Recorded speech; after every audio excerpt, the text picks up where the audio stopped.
And we are backstage at Classic FM Live, and I am lucky enough to be talking to Danny Driver. Danny, thank you for taking the time. Thank you. Can I start, actually? You were, I think you were here quite early today, weren't you? I was at 11:30 this morning, and the reason being I came to try the piano. Right. Pianos, you know, a lovely Steinway 9-foot-long instrument. They all look the same, but they certainly don't all sound the same or feel the same. And in fact, within the piano itself, different registers will have different characters from piano to piano. So it's really important for me just to find my way around the instrument and get to know it a little bit before a rehearsal with orchestra, and certainly before a concert. Right. And also to get to know the hall. Yeah, because it's your first on-stage time in this hall, isn't it? It will be my first on-stage time. Yes, absolutely. Wow. So, is it as unforgiving an acoustic as they say? I am enjoying it very much so far. Actually, it doesn't feel like hard work, and it is big, and you're very aware of the size when you're sitting on stage. But it doesn't. At the moment, it's not feeling intimidating or difficult. Some acoustics are tricky to deal with, and you feel like you're fighting against some acoustical problem or other, but not here. Right.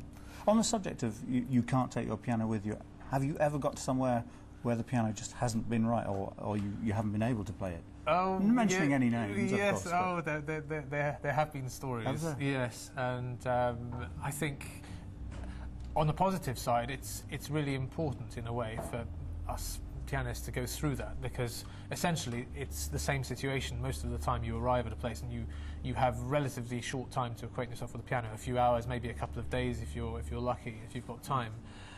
And the challenge is to do everything that you want to do, and to communicate your interpretation, and to get the sounds that you want out of whatever happens to be there. And even when it's a nicely looked after Steinway concert grand, that still means adaptation and consideration and thought. And so going to places and having bad pianos to play and having to fight with them is actually the risk of sounding patronising, good training. No, character building. There's something in that, yes, because being adaptable and flexible is part of our lives. We don't get to walk around and practice on the same one and perform on the same one all the time. And you are you seem, anyway, remarkably adaptable, and with your choice of repertoire, you've got masses of concertos under your fingers, as it were.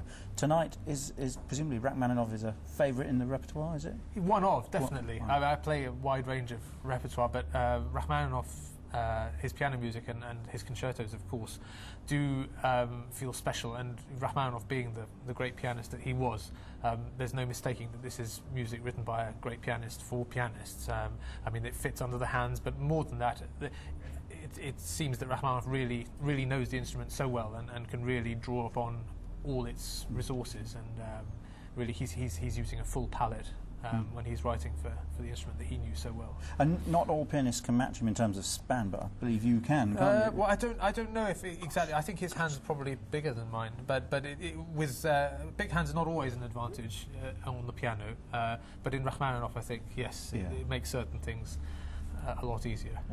And routine? Do you have a routine on the day? Do you have certain things you have to do for a concert? Or no, nothing like that. I'm very boring, I'm afraid, in that respect. I just try and go with the flow and just not try and plan my day too much, and see how it's going. Sometimes I'll practice a bit more, sometimes I'll practice less, but no special foods or any other kind of routine, really.